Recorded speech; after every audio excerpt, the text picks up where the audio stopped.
I wonder if anybody's watching and they can hear me. It looks like the mic is working. That's good. The cover is up. I haven't got any negative feedback yet. I think everything's ready to go.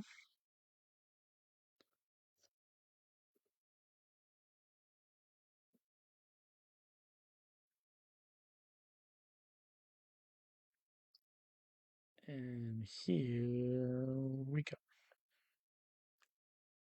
Hey, everybody. Welcome to the very first episode of Writing Stuff Down, my new live show on my writing platform, which is called Writing Stuff Down.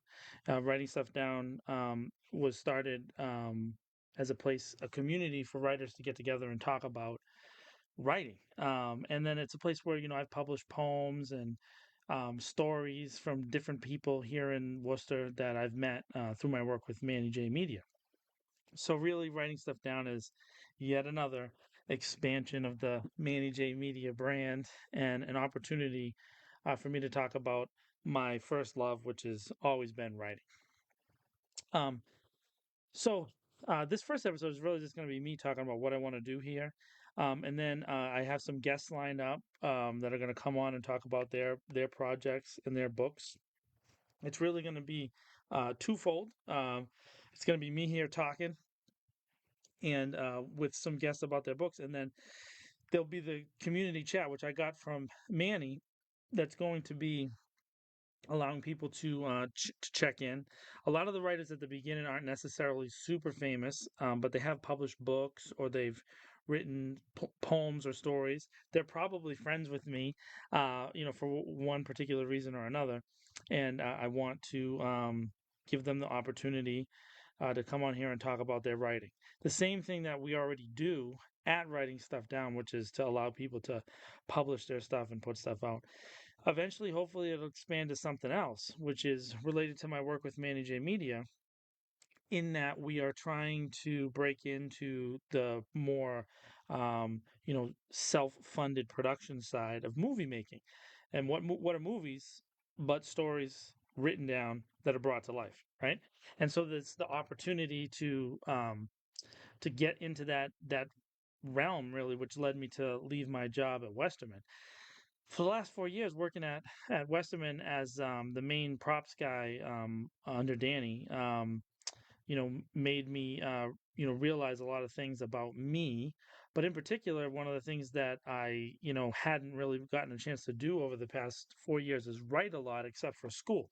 So when I was at Clark, all I did was write stuff for school, and it took a lot of the energy that I normally had.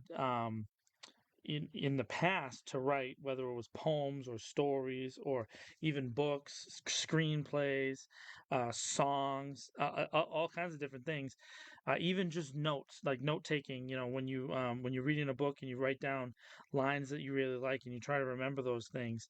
Over the past 4+ years, because of school, I really kind of lost that because I was so focused on. Um, you know, doing the best that I could at school and making my I don't know, my school journey complete. And so then what ends up happening is you lose what it is that you were supposed to do, right? Which is to do the writing in the first place.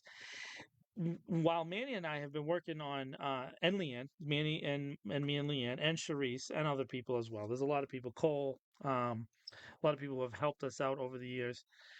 One of the things that happened is we've gotten some people who have given us amazing advice. And one piece of advice I won't forget, and I have to give credit to him, which is from Ambitious Angelo, is that it's better to be done than to be good, which is about finishing things, right? So it's about making them finished. And then as we were building the different shows on Manny J Media, one of the things that needed to happen was we needed to get shows done. You had to get them finished. You have to get them out there and have people be able to see what you finished. All the films that I had worked on kind of behind the scenes or in other capacities, it doesn't make a lot of sense to take credit for them unless you actually finish them, right? And so writing stuff down is another one of those things. It was an idea that I had for a long time, for writers to talk about writing, and specifically the process of writing their favorite stories. And I thought that the way that I would start off this tonight, after kind of giving you that little preamble there, is to talk about my favorite book of all time and why it is my favorite book. My favorite book ever is Don Quixote, by Miguel Cervantes. Don Quixote is this incredible, weird journey of a guy, who's trying to figure out how to do the right thing. Okay. And he wants to be noble. He wants to be a hero. He wants to be, this guy that, saves the day, goes on adventures. He wants to do all those things. And he calls himself a knight errant. And so this phrase "knight errant" that, a lot of people have lost. In the Spanish, it's something different, and this version of the show is going to be in English. But hopefully someday I can do the same, a version of writing stuff down in Spanish. But so I'm going to just talk about it in English for now. But the phrase "knight errant" is literally a hero who's gone wrong, or he's kind of gone off the path, but he's still a hero, right?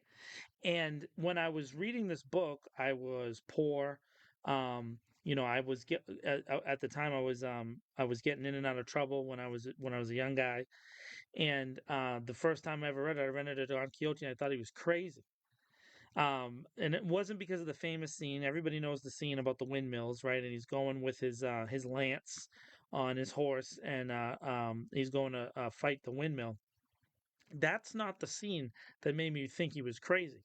It was a different scene that made me think he was crazy. And that was later on in the book. He's with Sancho, and he's in the woods, and he wants Sancho to go send a message to his favorite girl, Dulcinea del Toboso, who is the most beautiful girl in all the land, or at least in Don Quixote's mind, she is, right? And so, what happened was, he starts taking off all his armor, right? And his armor is not real armor. It's a colander on his head, for basically for pasta. It's random pieces of things that he's picked up along his journeys. He's stripping himself of these items, and he's getting naked.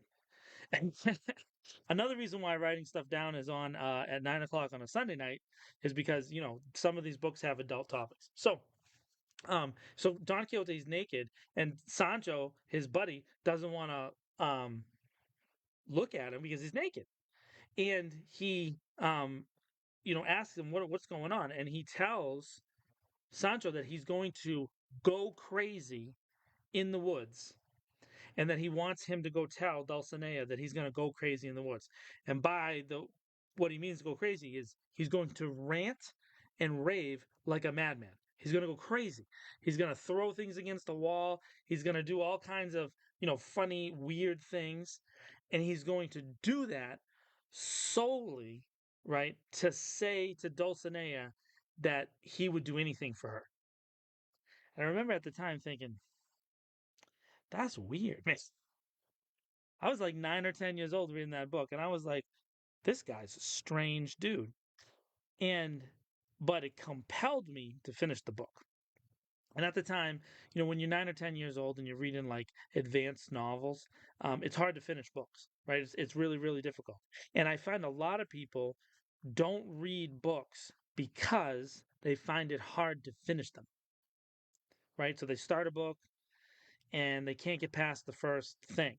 And that's because a lot of books, especially modern books today, whether they're novels or they're nonfiction, whatever, maybe a biography, poetry books, people have a hard time getting past that initial interest in the topic unless they're seriously into the topic, right? So when you're into the Lord of the Rings, like this guy right here, um, you'll find yourself, it's easier to read a book about elves, right? Or dwarves. I'm a big fan of dwarves. I always wanted to play a dwarf in a TV show. Um, Josh Manning, if you if you heard that, um, and I always want this idea of fantasy to be easy to get into, right? Once you like dwarves or orcs or magical beings, it's easy to go into a book that has that stuff, and it's easy for you to kind of maybe gloss over whether the writer is good or not, right? So I've read thousands of fantasy books and thousands of science fiction novels, and not all of them were good. I just read them because I was in the mode of completing them, and I was in the mode of completing them a lot because of Don Quixote.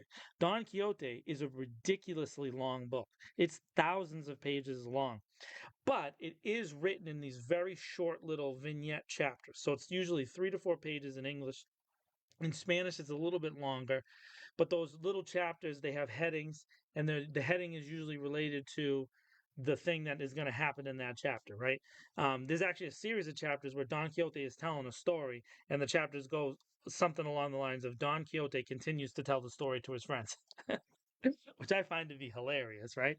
But anyways, the point of it is that Cervantes invented with Don Quixote the method of drawing people through a story that we often take for granted in modern society. And by modern society, I'm not just talking about Western American society, but I'm talking about all over the world. The concept of a novel as it exists in the world realistically began with Don Quixote. Don Quixote has this vehicle for bringing the person through the story, that being Don Quixote himself, right? He's the protagonist, but he's also the vehicle that compels you through the story. Because once Don Quixote leaves the scene, nothing's really as interesting, right? And that's because Don Quixote is the most interesting man there ever was. Why is he so interesting? Because he is amazing. He really thinks he's doing the right thing. He's completely insane in the way that he approaches it, but he learns as he's going, and eventually at the end of the book he's convicted, right? And convicted is a word that's used in Christianity a lot to mean a lot of different things, but in this particular case Don Quixote is convicted that he just wasted a bunch of his life, but he misses out on something really important, and that is the people that were along the ride, right? They went through the adventure with him, and as they were going through the adventure with him, he became the vehicle for them being in the adventure. And there's many scenes in the book where the characters are thinking about Don Quixote and talking about Don Quixote, and they're talking about him as this vehicle. They're like, man, this guy's crazy, but wow, isn't it cool that we got to do this? Isn't it cool that we got to do that? Excuse me. I wonder if that made my new microphone. Speaking of which, little sidestep real quick. This is my little alien buddy. He's supposed to represent Manny, Manny being an alien, right? And Manny's not here right now because Manny's taking a good earned rest. He's out there doing all the community events all week long and a bunch of other shows. He's usually the one that's on the screen. And so, I put little Manny right here. And hopefully, if he watches this back later on, he'll realize that that's him. This is my new microphone that I bought with my own money, which is pretty cool. It's a Cherry, whatever that is, but supposedly it's supposed to be an easy microphone, and I wanted to try it out, and maybe it's something that we'll get, Manny as well at Manny J Media, so he can just sit at home and do shows like this as well. And then of course you see one of my gnome buddies, one of my gnomies, um, in the booth here at the church where I have taken over the sound ministry over the years. There are many things that indicate that I have been here, and one of those things is the gnomes. Okay, so back to Don Quixote, as I just took a pause to show you what's going on here. Don Quixote's friends are talking about him, right? And they are saying how much they are grateful for what he's brought them through. And what you realize as an adult reader of Don Quixote is that Miguel Cervantes is talking about Don Quixote for himself as the writer. So, Don Quixote, the character that Cervantes created, that he came up with, and maybe he came up with it from a compilation of other people. He became the vehicle for Cervantes doing something which no one else had, which is finishing a story. How do I know that? Well, a key component of Don Quixote's story is that he read all these fantasy novels about knights and ladies and damsels and kings and queens, and almost all of them were unfinished.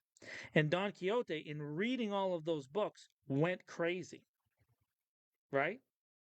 So you can look at Don Quixote, the book, as an idea about the vehicle of writing a book, right? So the first person to really create what we call a novel today. That's one. The second thing you can do is realize that the character is a prop, right? Or a tool that Cervantes himself used to fix what he looked at as a problem, which was books, stories not being finished, right? And also, Don Quixote created something in the ending of that book that didn't exist before, and that is that the book finished. At the very end of the book, Don Quixote is convicted of his life, and he says, "Oh, I did the wrong thing." He becomes a Christian, he becomes depressed, and then he dies. Right? All my Christian friends out there are like, "Wait a second, this is not the version that we're talking about." I'm not saying that is the version of the Bible. What I am saying though is that the ending is something that people to this day who read Don Quixote are still upset about. Me too. It's a horrible ending. Why did Don Quixote have to die? Right? And the reason he had to die was because the writer didn't have any other place to go with it. The story had already gone all the different places it could go, right? Don Quixote had done all these different adventures. He had gone through all these different things and he had completed his task. Cervantes ran out of ideas. And so he killed his character, which many writers, if you're watching this, whether you're watching it live on the very first episode here on August 6th, 2023, or you're watching it, later on YouTube, if after I've uploaded this bad boy, you'll find out that as a writer, you get to the end of a character and you're like, what am I going to do with this guy now? Right? Because you run out of ideas. Every writer faces that, especially writers that are just starting out. And so what Cervantes did was he created a character that finished a story and had to die to do it. Now, it's not always that a character has to die. Sometimes they go off into the sunset, right? And they live happily ever after. But as we've seen in modern day, what happens with happily ever after? Right? There's always like a dark twist, right? There's like something else that goes on. And of course, in modern movie cinema, there's a sequel. You got to come out with a sequel. Writers can't stay dead anymore now, right? So, like, a writer will die, and there's like someone else writing books as that person in the world of that person. That's how we do because we like the world, right? The world that they created is so fascinating. We need to dive right in and continue it on. What's his name? Tom Clancy, the great military thriller writer, and they have I think Jack Ryan is a show that's on one of the networks somewhere, right? He's been dead for many years, but if he's not dead, there's like three or four different people writing in Tom Clancy's world about these characters, and the author, the original author, long gone. James Patterson, another author, prolific author, he he long ago invented a method for keeping himself as this mainline imprint. And what he does is he hires other writers to write the characters in his worlds. And he gives them concepts and ideas. He's still a good writer. James Patterson's still a good writer. I'm not against Patterson in any way, but he's not writing all his own characters. He gives them, and other people write them, and then those writers get a platform because they get a lot of sales because James Patterson is a known guy, and then the story gets to continue on and on and on. So there's that way of doing it too, right? And then there's other authors where they just kill the character, right? Stephen King has made a career out of it. He has a bunch of books where they have compelling narratives and compelling characters, and they die at the end, some horrific way because it's usually a horror story, right? But they die. But my favorite series ever by Stephen King is the Dark Tower series, and the main character in that book is Roland Deschain, and Roland never dies. Right? He continues on. He's like in an endless cycle of fighting against the Dark Tower. In fact, that's the ending of the Dark Tower is that he has to start over again to fight it again. And of course, people hate that ending. And actually, if you go and read the last book of the Dark Tower series, Stephen King puts a little preamble before the ending, and he says, "I know some of you aren't going to like this ending." Um, and what does it do? It kind of perpetuates the story on and on. And then people want to write comic books in that world. People want to make film versions of it because the world itself is so compelling. The world that Don Quixote existed in, right? Medieval Spain, this this hugely weird place that we don't recognize today because there's not really a place like it on earth. It was a theocracy really, right? So it was a king and queen that were chosen by the pope. Okay, so the Catholic Church really controlled the mechanisms of that government, but there was a huge amount of hypocrisy going on, and so much hypocrisy that people really just did whatever they wanted. And so when Don Quixote went on the road to do all this different stuff, some people were like, hey, let's see what this guy's going to do. And they went along with it. And so it became such a popular book as like an escape for the people who actually lived in that world. They really did live in that world, and they saw the irreverence or the ridiculousness of Don Quixote as a thing where they understood it. They were like, yeah, this is exactly how someone would react. That is how you create a compelling narrative. You try to find a way that someone would really react. Like, how would they react in this situation?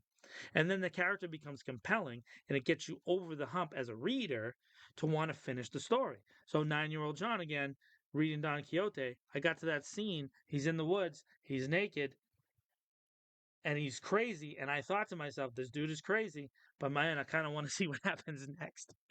So that's the idea of a compelling narrative, right? And so a lot of writers are going to go through that. And hopefully on this show, we'll have the opportunity to get people through this. The last thing I want to talk about before I go tonight is this group I used to be a part of.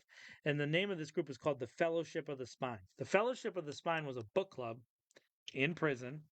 We can talk about that later. But it was created by this guy Bruce and his wife Lynn. They wanted to go in and help prisoners understand books. Okay, so there was this book club. It lasted for almost 15 years, and they went through a series of books. And what they would do is they would read a novel. They would read like a historical nonfiction book. Then they would go to a biography, and then eventually the men of the group were able to pick and select certain books. You were able to add books to the list. I myself was able to add several books to the list. That book club realistically helped me to become a better reader and writer. What do I mean? Well, because other people like weird books, man. People like books that I don't like. I don't really want to read everything that people like, because some of it's really really strange. But because I was in the book club and I kind of really wanted my book that I wanted everybody to read to get read, I had to read everybody else's books. And because I had to read everybody else's books, I had to like engage in the book. So it forced me to read books that I really, really didn't want to read. But one of the books we reread at the time was Huckleberry Finn. Huckleberry Finn is now considered to be a pretty controversial book by Mark Twain because the language that's used in it is entirely inappropriate for modern society. But in general, there is an African American character, and Huckleberry Finn uses the N word on a regular basis throughout that book to refer to Jim. And not only does Huck Finn do that, but so do a bunch of other characters in the book. So the language is very difficult to parse today. It would be not great, I guess, to read it out loud like the way they do Moby Dick every year down there in New Bedford. However, there is a key component to Huckleberry Finn that is important, and that is the raft.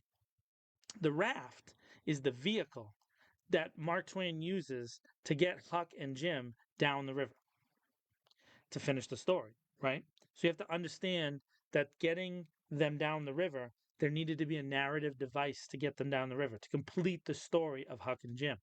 Because realistically, that book should not be called Huckleberry Finn. It should be called Huck and Jim. Why? Because their friendship, their relationship, which is a very strange relationship, and of course we don't understand it because we don't live in those times, is remarkable from the standpoint of Mark Twain. It doesn't make a lot of sense because everything else you read about Mark Twain, he was probably a racist. But in that novel, he treats Jim much differently. than maybe he would have is if he lived today, right? Does that make sense? So he uses the raft as this compelling device to get Huck and Jim to have conversations. And in those conversations, realistically, is the core of the book. And so the idea of writing stuff down is to help people figure out what their raft is or who their Don Quixote is. What is getting you from the beginning of your story to the end of your story? Whether you're writing a poem, whether you're writing a short story, whether you're writing a screenplay, whether you're writing a full feature length movie, whether you're going to write a novel, maybe you want to write a biography about yourself. Maybe you want to write a biography about somebody else. Maybe you want to write a historical novel about a historical time. Maybe you want to do a TV show about Worcester. Maybe you want to write a song, right? Maybe you want to write an album. There's so many different things that involve the idea and the concept of writing, which is taking an idea and completing the story of that idea. How do you do it? Do you use a raft or do you use a Don Quixote? My preference is to use a Don Quixote, a compelling, fully fleshed out character that I understand and that they react in certain ways. But other writers may very well use a raft and they use this device, some kind of thing. Um, in the, what is it, the Great Train Robbery? They use the train, right? Does that make sense? In let's say Watership Down, the rabbits moving from one place to another. The Lord of the Rings, the ring is the device, right? There's so many other books that I could just think about. Ooh, a great one. Their eyes were watching God. We're going to talk about that book eventually by Zora Neale Hurston. You can just use her movement, right, throughout her life to get down into this little community in Florida, right? So, anyways, there's so many different things that you can use to compel people across. It doesn't always have to be those two examples, but those two examples are what we're going to talk about here on this show. I'm going to spend the last couple minutes here. I'm going to try to keep the show about a half an hour, maybe to 40 minutes, depending on if we have a guest or not. But writing stuff down, is made possible realistically by me becoming, mostly full time at Manny J Media. I also have other responsibilities and roles as well. I have a small business on the side that fills potholes. I'm starting a part time job at the BCNE, which is the Baptist Churches of New England. I'm helping them with some administration work there. I work in the film industry. I just finished a job as a behind the scenes photographer. I have an acting job coming up in a week or two, which is kind of cool and interesting. And there's a lot of things that I'm going to be doing. But this is really happening because of Manny J Media and his willingness to step out on a limb and do his show. So I've always talked about having my own show too, and this is not the only show I want to do. I'd like to do a bunch of different shows about different topics.